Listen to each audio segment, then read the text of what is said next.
इस वीडियो के माध्यम से दुनिया भर के तमाम डॉक्टरों के कंधों का सबसे बड़ा बोझ मैं कम करने जा रहा हूं। यहां मैं बात कर रहा हूं स्टेथोस्कोप नेक सिंड्रोम की, एक तरह की बीमारी जो डॉक्टरों को अक्सर हो जाती है, क्योंकि आपने जैसा देखता है बचपन से, जब से आपकी आंख खुली, कि डॉक्टर्स हमेशा स्टेथोस्कोप अपने गले में लटका के घूमते रहते हैं।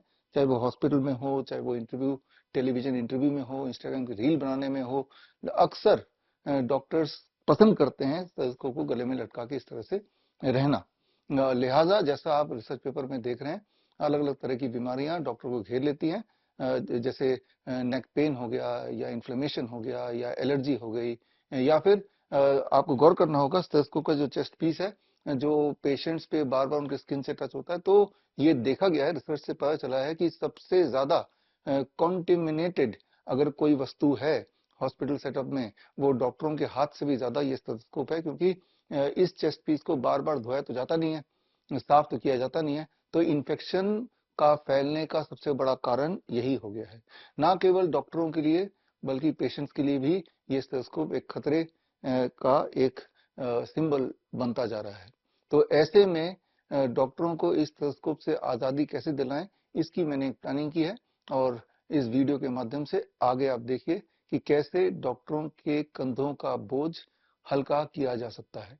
यह है मेरा सोल्यूशन, यानी कि डॉक्टर्स के कंधे का बोझ हल्का हो गया, और डॉक्टर का जो ऑब्सेशन होता है कि अपने स्टेथोस्कोप को फ्लॉन्ट करके दिखाना कि मैं डॉक्टर हूं, हर जगह स्टेथोस्कोप भी गले में लटका के घूमते हैं, वो जो ऑब्सेशन वो भी पूरा होगा। ये टी शर्ट आप देखिए, ध्यान से देखिए, ये दिखने में बढ़िया है, इससे ये भी प्रतीत हो रहा है कि भाई स्टेथोस्कोप का सिंबल भी आ गया, और ये पीछे तक अगर आप देखेंगे, ये पूरी तरह से पीछे से लेके आगे तक ये पूरी डिजाइन, और लगभग लगभग इसके साथ अगर फोटो भी खिंचाएंगे तो लगेगा कि हाँ, स्टेथोस्कोप तो गले में लटका हुआ है, शायद ये डॉक्टर है।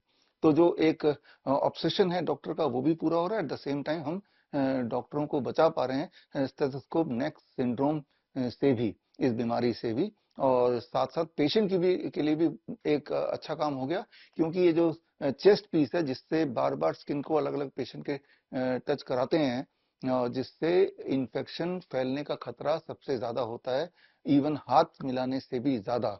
हॉस्पिटल में अगर किसी भी तरह की कंटेमिनेशन की बात करें, तो सबसे ज्यादा इन्फेक्शियस एजेंट अगर कोई पाया गया है, वो है डॉक्टर के स्टेथोस्कोप का चेस्ट पीस। तो उससे भी हम पेशेंट के को बचा पाएंगे। लेकिन आपके दिमाग में तो एक सवाल होगा कि अगर डॉक्टर के हाथ में स्टेथोस्कोप होगा ही नहीं, तो वो डायग्नोस कैसे करेगा, वो इलाज कैसे करेगा? क्योंकि बचपन से जब से आपकी आंख खुली, आपने यही देखा कि जब भी आप कभी किसी डॉक्टर के पास जाते हैं इलाज के लिए, तो सबसे पहले अक्सर आपको स्टेथोस्कोप का ही सामना करना पड़ता है, और डॉक्टर जब ऑस्कल्टेट करता है, तो एक पेशेंट को एक तसल्ली भी होती है अंदर से कि डॉक्टर ने मुझे अच्छी तरह देख लिया, अब तो मैं ठीक हो ही जाऊंगा। हमें यह समझना पड़ेगा कि हर समाज में कोई ना कोई मान्यता होती है, कोई ना कोई सुपरस्टिशन होती है, लेकिन ये जरूरी नहीं कि जो मान्यता है वो साइंटिफिक हो। मैं यहाँ पे उदाहरण देता हूँ गैलीलियो का, आज से 400-500 साल पुरानी बात कर लेते हैं। वो जमाना था जब ये माना जाता था कि अर्थ सेंटर में है और सूरज अर्थ के चारों तरफ घूमता है। लेकिन गैलीलियो ने साइंस के माध्यम से साबित किया, बात है 1633 की, कि अर्थ सेंटर में नहीं है, सेंटर में तो सूरज है। लेकिन उस वक्त की जो मान्यता थी वो ठीक इसके विपरीत थी। As a result Catholic church के द्वारा सजा सुनाई गई गैलीलियो को, और अपना रेस्ट ऑफ द जीवन उन्होंने अपने घर में as a jail, house arrest बिताया, जब तक उनकी डेथ नहीं हो गई। जबकि सच क्या है वो हमें पता है। तो कभी कभी ये होता है कि मान्यता इतनी प्रेवलेंट हो जाती है कि हमारी आंखें अंधी हो जाती है, हम उसका साइंटिफिक एस्पेक्ट देखना ही नहीं चाहते, और देख भी नहीं पाते। तो ठीक उसी प्रकार पिछले 200 सालों से स्टेथोस्कोप को एक मान्यता मिली हुई है कि इसके माध्यम से जब ऑस्कल्टेट करते हैं, जांच करते हैं, तो वो जांच का जो भी नतीजा होता है वो लगभग लगभग वो करेक्ट होता है, या पूरी तरह से करेक्ट होता है। जबकि क्या ये सच है? अगर स्टेथोस्कोप के नतीजे को साइंस के तराजू से तौला जाए, तो क्या ये एक साइंटिफिक इंस्ट्रूमेंट होगा, साबित हो पाएगा? तो ये जो सवाल है, इसका जवाब अगर आपको जानना है तो आप ज्वाइन कर सकते हैं मेरा 1 month online certification course on clinical limitation and sensitivity of stethoscope. ये 1 महीने का ऑनलाइन ट्रेनिंग प्रोग्राम है सर्टिफिकेशन के साथ, और इसमें 4 मॉड्यूल होंगे। इसमें पहले मॉड्यूल में हम बात करेंगे, हर हफ्ते एक मॉड्यूल, पहले मॉड्यूल में बात करेंगे the history, physics and biology of sound auscultation. यानी कि आपको ये समझना पड़ेगा कि आपके बॉडी के अंदर एक हलचल हो रही है हर पल। आपका दिल धड़क रहा है, आपके लंग्स में हवा जा रही है, उसकी आवाज आ रही है, आपके पेट में खाना जा रहा है या एसिड बन रहा है, उसकी आवाज हो रही है। तो एक कुछ ना कुछ आवाजें आपके बॉडी में आ रही हैं, लेकिन ये भी समझना पड़ेगा उन आवाजों के ऊपर कई सारे तरह के इन्फ्लुएंस होते हैं। वो आवाज जब आप सुनने की कोशिश करते हैं, डायरेक्टली अगर ऑस्कल्टेट करें कान से, जैसे कि पहले होता था स्टेथोस्कोप के आने से पहले, या फिर आप स्टेथोस्कोप से ही क्यों ना उसको सुनने की कोशिश करें, तो उसमें कई तरह के इन्फ्लुएंस होता है। एक तो डॉक्टर क्या सुनना चाहता है, वो तो एक छोटी बात हो गई, और दूसरा उस वक्त वो इंसान क्या सोच रहा है, यानी कि उसकी इमोशन का भी एक डायरेक्ट कनेक्शन है। तो इतने सारे कई सारे इंटरफेरेंस के बाद क्या वो जो डायग्नोसिस है वो करेक्ट होगा, ये जानना जरूरी है। उसको जानने के लिए सेकेंड मॉड्यूल को समझना पड़ेगा, that is the anatomy of heart, lungs and abdomen. उसको सही से पहचानेंगे, उसके बीच का जो ताना बाना है, आपस का जो कोऑर्डिनेशन है और ब्रेन से जो कनेक्शन है, ये समझना पड़ेगा। उसके बाद थर्ड जो मॉड्यूल है, दैट इज कन्वेंशनल वे में अभी जो मान्यता मिली हुई है, अलग अलग heart sound, lung sound and abdomen sound का इंटरप्रिटेशन क्या है according to the present definition, वो आप समझेंगे। और जो आखिरी मॉड्यूल है, that is the fourth module, the most important module, इस मॉड्यूल का नाम है clinical limitation and sensitivity of stethoscope. इसको आप देखेंगे तो याद रखिए 200 साल हो चुके हैं, बल्कि 210 साल हो चुके हैं स्टेथोस्कोप को इन्वेंट हुए, और इसका मतलब इस पे हजारों ऑब्जर्वेशन स्टडी हुई है। लेकिन वो ऑब्जर्वेशन स्टडी धरातल पे नहीं आई है, वो एक आम पब्लिक तक पहुंची नहीं है।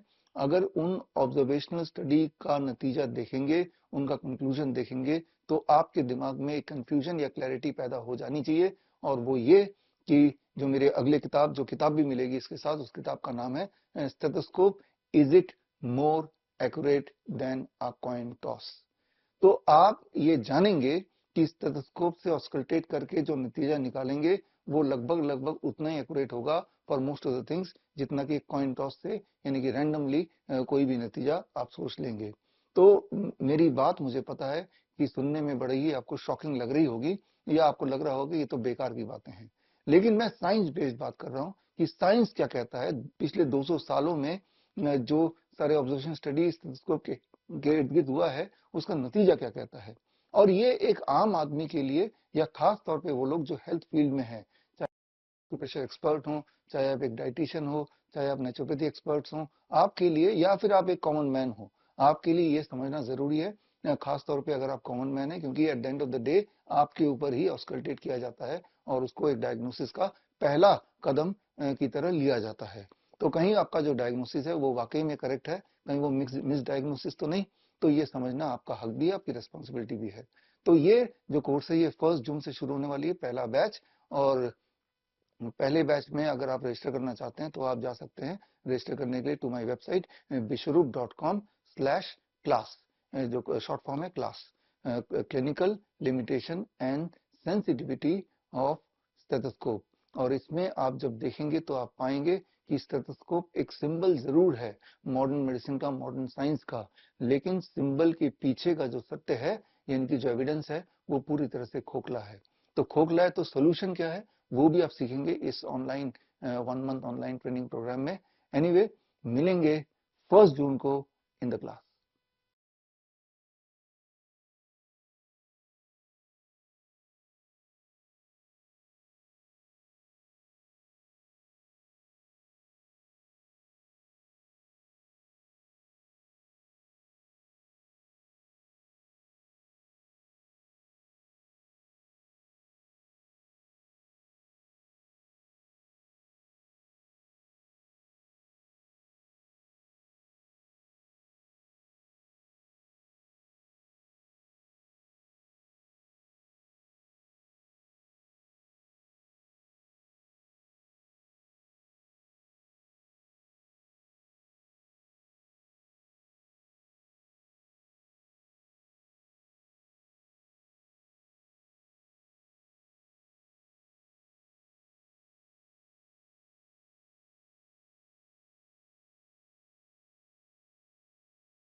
बड़ी से बड़ी बीमारी का आसान से आसान इलाज घर बैठे ही हो सकता है। अधिक जानकारी के लिए कांटेक्ट करें nearest Dr. BRC clinic at the rate home.